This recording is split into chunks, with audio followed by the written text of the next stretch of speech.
All right, we'll get going here in just a second. Let me know where you're watching from. Do enjoy seeing that.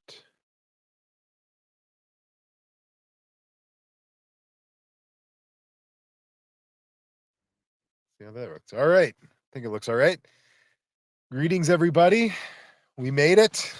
Last day of session 2025. And I said final ish day of session because a special session because they didn't get their work done, largely because a certain group of representatives decided to not show up for work for a month at the beginning of session, as I'm sure you guys remember. Do let me know where you're watching from. I do enjoy seeing that. Thank you, Dean from Fergus Falls. I appreciate you checking in. That's always nice to see. Every little comment helps boost us in the algorithms, and greatly appreciate that. Yeah, I mean, I it's been a pretty sleepy session. We've been working hard to make sure that gun control bills didn't see the light of day. We've been largely successful. We did get a vote down on stand your ground early on in the session, and that's always good. Roll call votes are the fuel, the fire for electoral challenges. So appreciate that. Let's see. Degenerate leftist from Texas. Good to see you, degenerate leftist. I think I know who that is. That's pretty good. In any case, yeah, I'll give you guys a recap. It's really not that great. It's going to be a relatively sleepy end to session, and I want to give you guys a taste of what session ended like last year. Let me know if you guys can hear me okay too. I'm using a microphone setup and everything, but want to make sure y'all can hear me. Jordan, thank you. I'm sorry, Ruth from Jordan. Thanks for checking in. And then, let me know if you can hear me okay. That's good to know. I'm going to play a video clip of what the end of the session, last session, looked like, just so you guys could get a taste of how things are a little bit different. Giving this, the majority has to use the tools it has to get its work done, and therefore I move the previous question. Representative Long has moved the previous question. Do I see 15 hands for the previous question? Seeing 15 hands, the motion to the previous motion section properly seconded.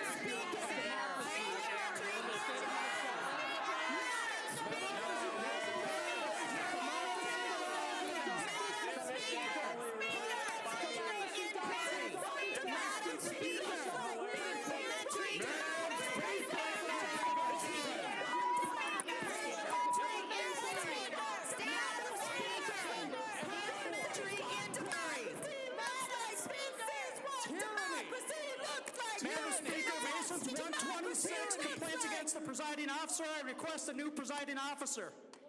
Madam Speaker, Section 126.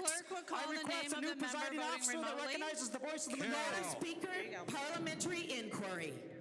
Madam Speaker, parliamentary inquiry.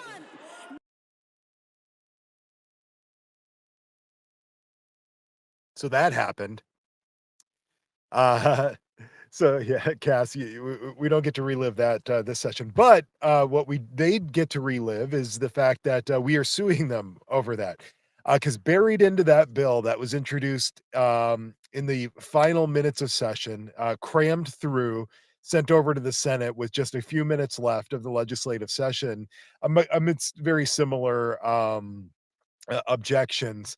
And if you saw, like, Representative Jim Nash is like walking up with an iPad in order to show Speaker Hortman, I should say former Speaker Hortman, then Speaker Hortman, that, hey, the bill that you're telling us to vote on right now, we can't read it. Also, it's 1,400 pages and we don't know what's in it. Buried within that bill was a provision that banned binary triggers on firearms. And we just had a hearing last week, a hearing that went very well. I did a video on that earlier. We are suing the state of Minnesota because we believe that bill violates the single subject clause of the Minnesota Constitution.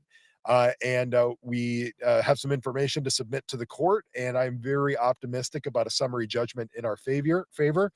The state, of course, will certainly appeal that up to the Court of Appeals, and then it should go to the Minnesota Supreme Court from there. But we don't agree that we don't believe that that's acceptable, and we are suing them because of that. But just to give you an idea of the brazenness of violating the rules of the Minnesota House as far as the introduction of bills, violating the single subject clause, completely ignoring points of order that are shouted, parliamentary inquiry, all of which are supposed to stop business and be addressed. They couldn't do that because they had a clock that they had to get under. All of those things. And I was actually there, like in the room watching this happen. And my jaw just dropped just watching this. I've never seen anything like it in the 16 years that I've been down at the Capitol.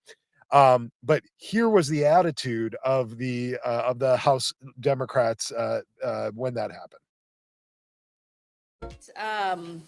The Democrats in the Minnesota House of Representatives did what we Yes, we broke the rules. Yes, we probably violated the law. Yes, we violated the Minnesota Constitution, but shit, we had an agenda and we did what we needed to do to get it passed. And now this year, all they've been crying about is lack of bipartisanship, lack of working together, all of these things. I will say that I was down for the public safety bill yesterday.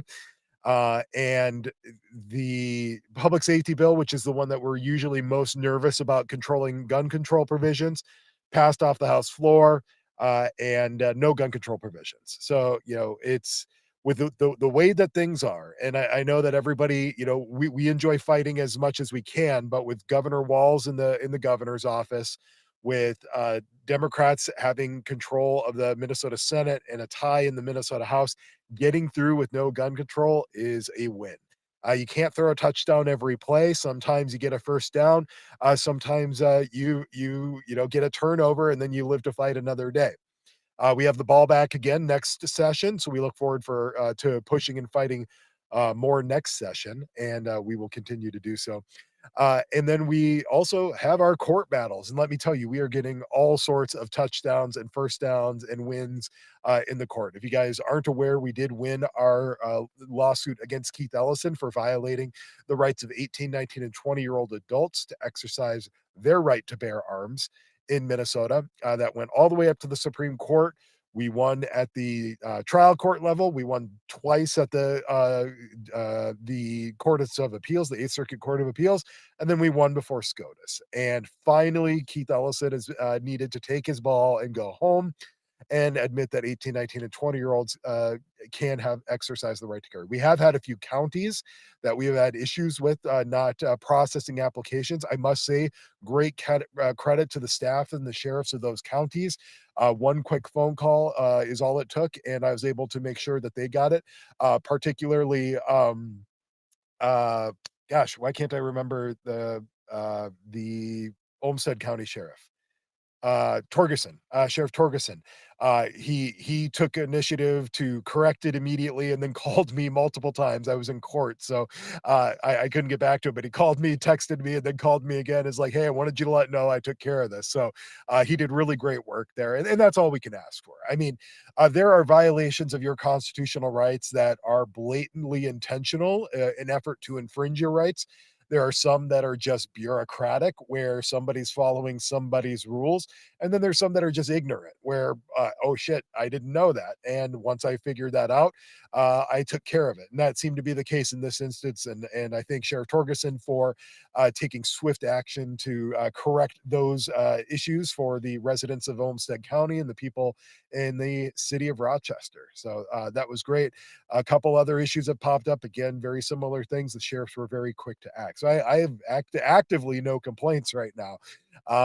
which is tough sometimes. I like a good fight, but it is what it is. We got a few more check-ins. Joe is giving a salute, I think, and then Terrell from Anoka County. That's great. Crucible Arms checking in. Thank you very much, Kevin. It is great to see you there. That being said, I expect this to be a fairly sleepy end of session. None of that BS that we saw from last year. If the BS does happen again, hey, we've got a lawsuit printer ready to go. So, all it is ink and filing fees, and we can get going again. So, we're ready to do that. But I expect it to be fairly sleepy end of session. So far, nothing even resembling gun control is entering the mix. That being said, we've all seen what can happen in the craziness in the final minutes of session. That being said, Speaker Dameth is not Speaker Hortman. Speaker Dameth actually respects the judicial process. She is not going to just cram bills all together in order to try to, do what they need to do to pass their agenda. As Speaker Hortman said, she respects points of order. She's a fair person, and I don't anticipate any of those types of shenanigans. So I feel like we will make it through at least the regular session, but now we go into the special session. They've all but conceded that there will be a special session. They have not finished everything that they need to do. Not all budgetary items are passed, so there will need to be a special session. And that being said, we have the public safety bill has been passed, and that's usually the avenue to try to cram through these gun control measures. So I'm optimistic that that's that will make it out there. But once a special session starts, it's a reset button. I guess it's not a reset button. It's more like I guess in gamer terms, it would be a new game save. All of your progress is wiped out. Now, the other session is still saved because we're going to pick that one up in February of next year, 2026. But a special session is like a brand new game. No bills are introduced. Everything has to be reintroduced. Only the governor can call a special session. Only the legislature can end a special session. So once they call in, they're going to handle their business. Now, typically what they like to do, and I think it's kind of blatantly unconstitutional, is all the people in leadership will go and they'll negotiate what's going to happen in a special session without anybody else there, and then just go back in and push paperwork, in a one-day special session. I hope that's not what happens. I hope any bills introduced are given the full benefit of public testimony, of being heard in the various committees. I know that nobody likes to be down at the Capitol in the off season. I certainly don't. But that's the nature of a special session. But just because you want to get your work done doesn't mean you get to sidestep the expectations of the people of Minnesota and sidestep the process to make sure that all of the bills are getting at least public comment periods and all of those types of things. A lot of times they'll kind of shirk that while being like, well, this bill had, public comment during the regular session, so that should be good enough. But invariably, those bills always contain provisions that never saw the light of day in committee in either chamber. So, I hope that they continue with that. I'm optimistic that at least, some members of the legislature will respect that, and I appreciate it. Joe from Nicollet County checking in. That's good. Let me know if you guys have any questions. Waiting for the House to gavel back in. Actually, I'm going to check and see if they are back in yet. Let me know if you have any questions about what's going on, about the lawsuits that are happening, and things like that. If you have any issues that you are dealing with, let me check the House info. See if we're still in recess.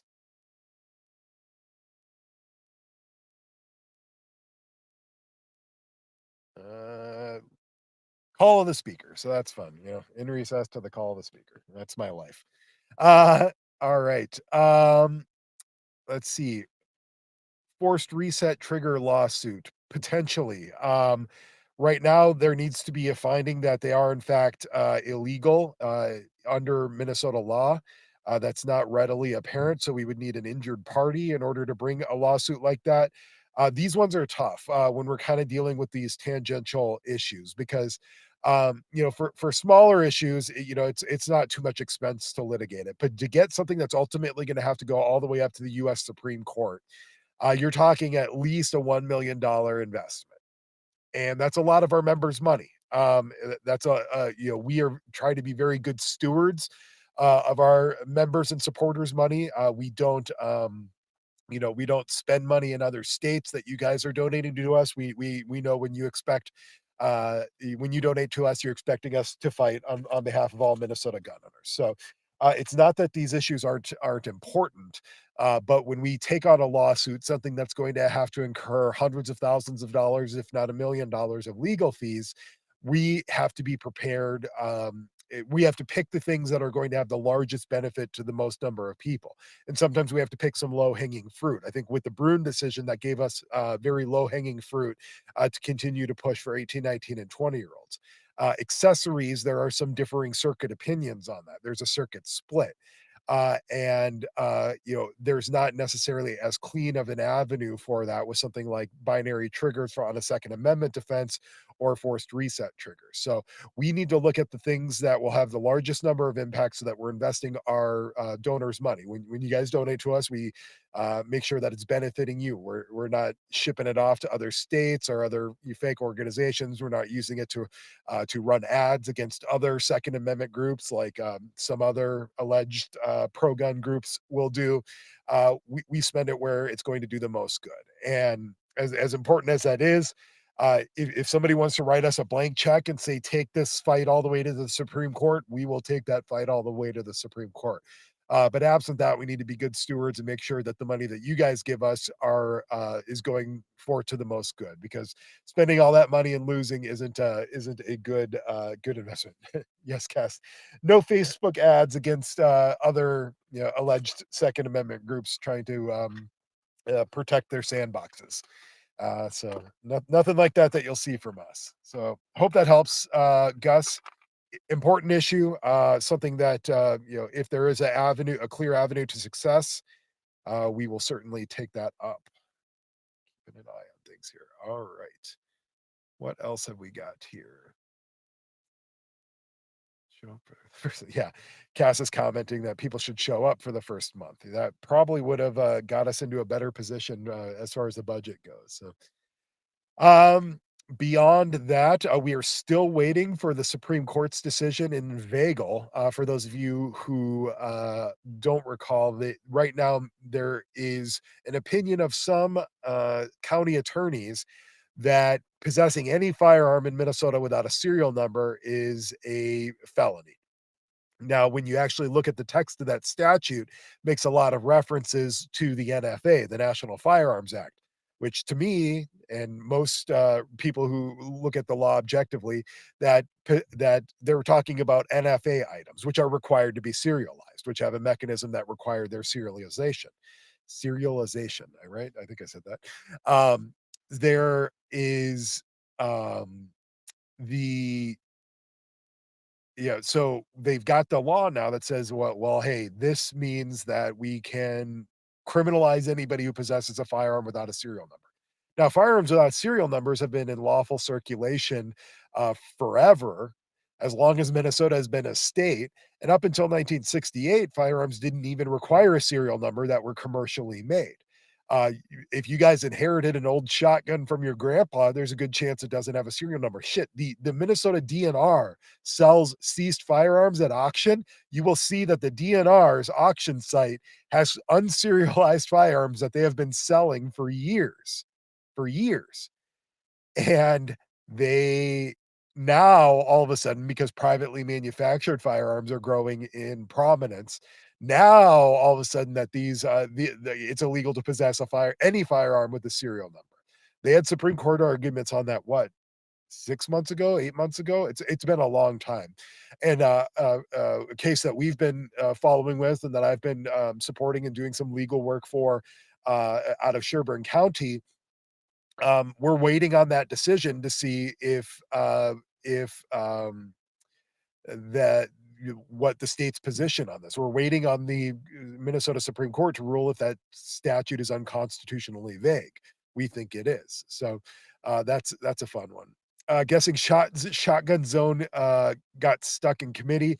Um, Steve Jaskowski was trying to work on an amendment. The shotgun zone, for those of you who don't know, Minnesota is one of the few states where we try to dictate what firearm you can use where in the state for deer hunting season.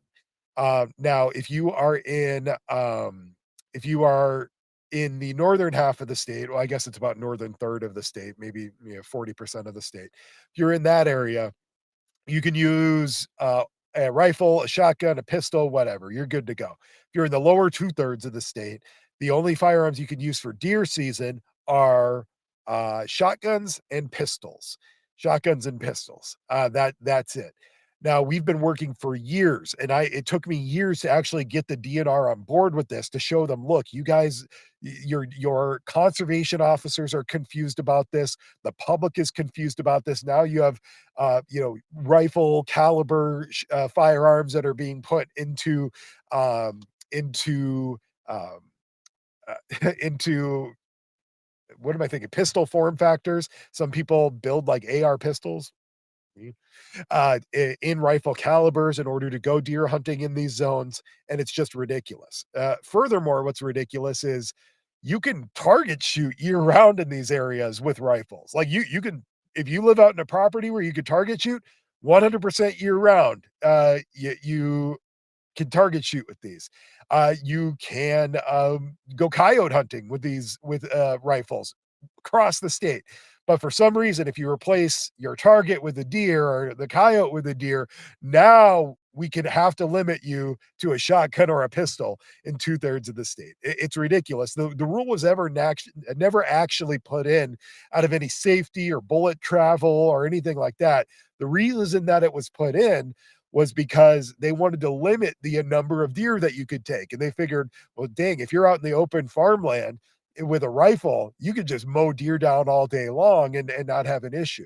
That issue, that government interest has been supplanted by our license and tagging system, right? You got a deer tag, you fill your deer tag, and then that's what you get. There's zero need to have this shotgun and pistol zone. But let me tell you why this provision isn't passing. And I'm going to name drop, and it is going to be a Republican. I'm going to name drop two names, and it's going to be two Republicans. Carla Nelson from the Senate, who stopped me in the hallway and said, "How dare you guys give me a C for I've always been pro Second Amendment." And until I pointed out that, Carla, you are actively trying to kill this provision because she thinks that Olmsted and Dodge counties down in Rochester, for some reason, are more special than the rest of the state, and that they need to be carved out from any rifle zones, because you can target shoot with a rifle year round in Olmsted and Dodge County. That's just fine. You can coyote hunt, you could rabbit hunt, all of these things with a rifle year round. But once you put a deer in your sights, now you are too dangerous to have that rifle, because there's a lot of people around and a lot of land and buildings that are next to open land and things like that. She has zero respect for you lawful, capable hunters in order to be able to manage your firearms. So she feels like the role of the government is to tell you that in these two counties, you can't use it. And ultimately, that's what keeps killing this bill, because the DNR is not interested in having their officers enforce one set of rules everywhere else in the state and then a one set of rules in Olmsted and Dodge counties. It's too confusing. They're state law enforcement officers, and they don't want to have to be going county by county. But here's what also makes this ridiculous. Counties under Minnesota law 471.33, the state preemption law, have every ability to pass whatever restrictions on firearm discharge that they want. Some cities, St. Paul, of course, they don't allow firearm discharge in the city, and there's relatively good reason for that. There's not a whole lot of places to safely shoot here, especially at any particular distance. A lot of cities, some cities, will allow you to target shoot on your property. Some cities will allow you to target shoot at your property if you have X amount of acres. They are allowed to set those restrictions. And then this brings me into the second Republican that I'm going to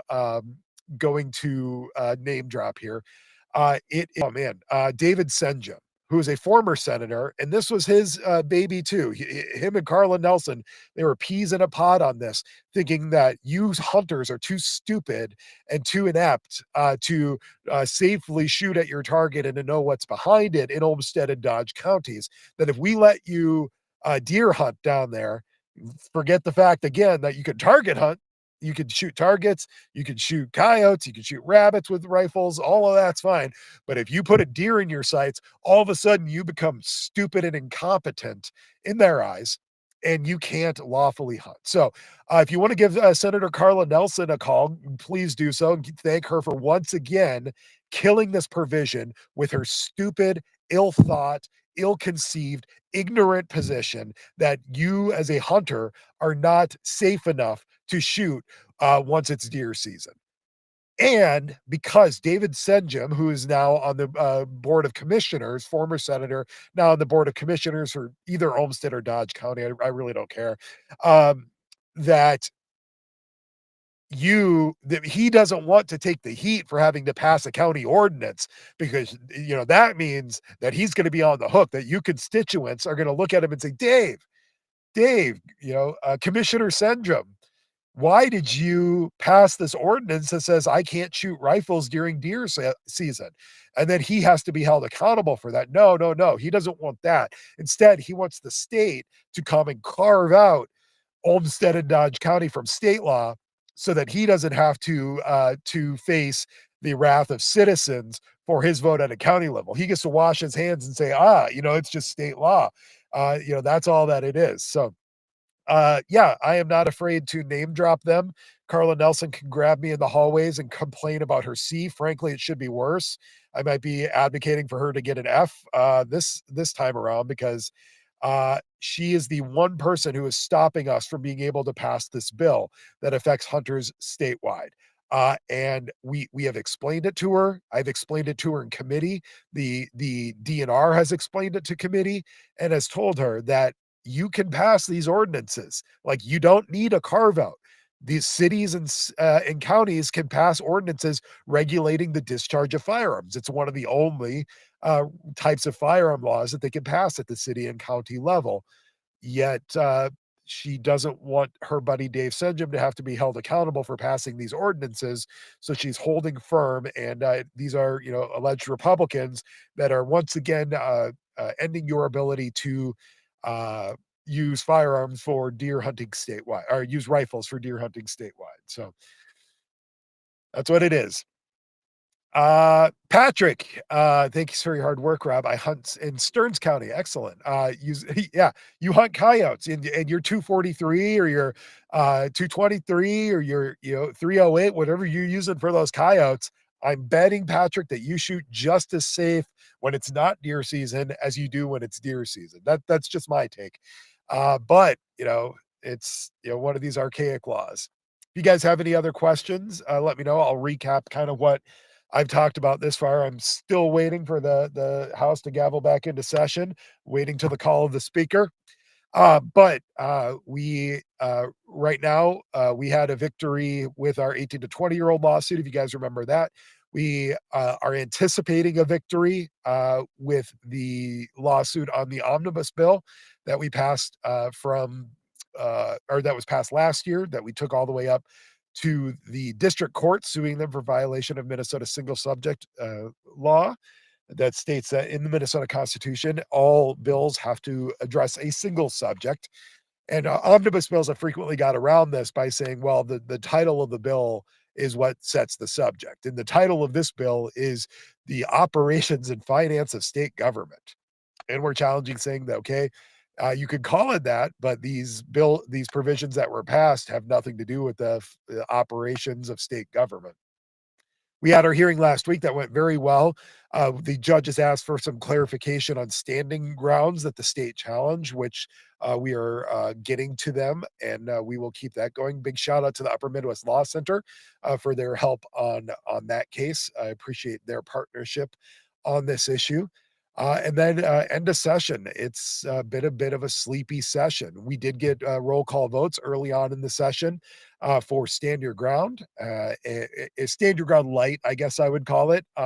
Just trying to remove the duty to retreat in Minnesota. And we have roll call votes. Roll call votes come in very handy during the election cycle. So looking forward to that. And then nothing else has really reared its ugly head. We've been, little whack-a-mole things every time we're always watching the town halls and things like that different legislators put up. Every time one of those things comes up, we kind of whack-a-mole it down and make sure that it doesn't see the light of day. And it's been one of those sessions where most of the work has been going on behind the scenes, working with our allies, making sure nothing sees the light of day. And I think we've got some strong allies, and given the makeup, with Governor Walz in the governor's office, Democrats in control of the Senate, and then we're tied votes in the Minnesota House.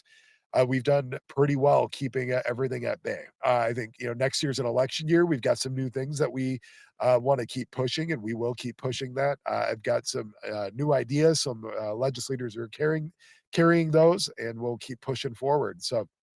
I think Brian did put in the chats here, at least on Facebook, if you guys do appreciate the work that we're doing, both in the courtroom and here at the Capitol, I do encourage you to support us. And you can do that in one of many ways. One is just you commenting on these videos, sharing these videos, posting them to your various Facebook groups, to your gun clubs, letting people know what's going on. Sign up for our email list at gunowners.mn. That's greatly appreciated. Share, we've got this video going on YouTube, on X, on Rumble, and on Facebook. So if you guys can like and comment and thumbs up all of those, Brian just tossed in the links over on the YouTubes there. And then there's a financial support, which is, always something that it's uncomfortable for me to ask for. I'm a terrible fundraiser. I don't like asking people for money. But I do know that I have to eat and my kids have to eat somehow. But for your guys' generous support, we wouldn't be able to do that. Also, while we do have a lawsuit printer, feeding that lawsuit printer costs a lot of money. Filing those fees, paying attorneys to work in different areas, all the legal bills that get associated with that, copy costs, if we have to do deposition costs, those are expensive. All of that's a really expensive process. So your donations really help, and there's a few different ways that you guys can get in the fight there. So we don't just sit back and say, "Oh shucks, we didn't do it this year at the Capitol." We actually go to fight in the courtroom, defending and advancing and restoring your Second Amendment rights. And it's an honor and a pleasure to do that. But your financial donations is what really makes that possible. We could not do it without you. So I appreciate you, Aaron. Appreciate you very much. Wright County is that's God's country, and some very, very fervent Second Amendment supporters out there. Least of which is your sheriff, Sean Derringer, who is I love that guy. He is a diehard Second Amendment supporter and a sheriff, a good guy out there. All right. I am starting to lose my voice here a little bit, so I think I'll save it for the rest of session in case we have anything else coming up. Still waiting for the call of the speaker. But if you guys do have any questions about what's going on, feel free to send us a message at contact@gunowners.mn. I'm confident we'll make it through the rest of this regular session with no gun control, but with a special session comes special new bills. The slate is wiped clean, and new bills will be introduced. And I can assure you that there's a handful of anti-gun legislators that will be ready to introduce some gun control bills in a special session. So we will be there, as we always are, to stand and fight for you. And then if you guys do have any questions or concerns, if you guys have any counties that you're having trouble with processing permit applications or any other infringements. I did just get an email too of a city hall building or yeah, city hall building that's got a no gun sign in there, which they can't do. So I've got to email out to the city administrator there saying, "Hey, what's going on?" Slash, take this down now. And I'll keep you guys posted with that as we go. Have we seen MGR at the Capitol this session or today? No, they're too busy driving in northern, what was it, Indiana? Takes a lot of stones to talk about how hard you are fighting for Minnesota in the final week of session when you're driving in northern Indiana. I know I can't do this job remotely, but maybe some people are more talented than I am talented. In any case, I appreciate you guys. I appreciate the work that you're doing. Please do your part and just even if you're watching on YouTube, like, comment, give us a follow, head over to Facebook, like, comment. All of that helps boost our algorithms with that. So uh, uh obviously psychic. Yeah, I wish I could. Yeah, but if you could jump between different platforms and engage on it, that helps us build out. We did have our entire YouTube channel taken down by YouTube. I have no idea why that happened, so we're trying to build it up from scratch. So especially over there, if you could give us some engagement that way, I'd really appreciate it. But beyond that, I appreciate you guys more than you know. I really appreciate all the work that you're doing. Let me get. Oh, I can't even. Can't even exit my screen here. That's a little weird. All right. In any case, let's see.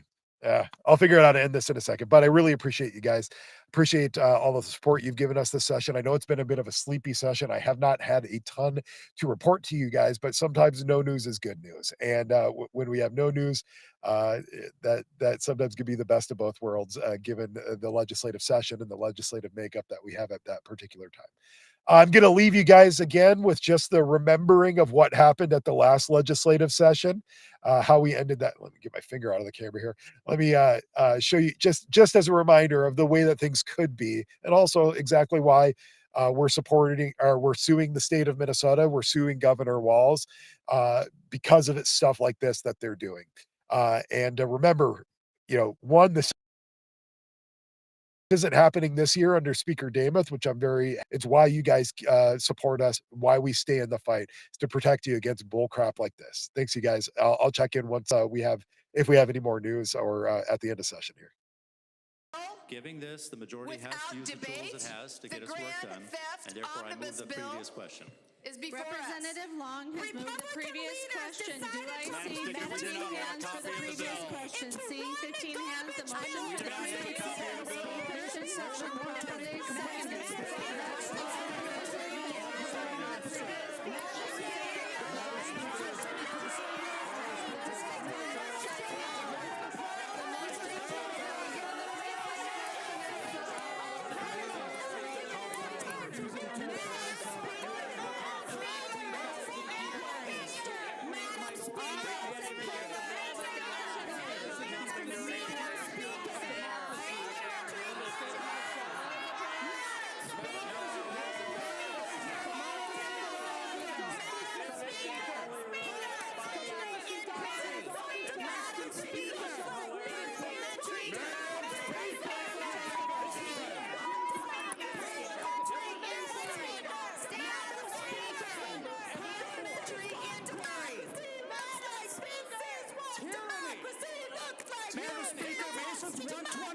Complaints against the presiding officer. I request a new presiding officer.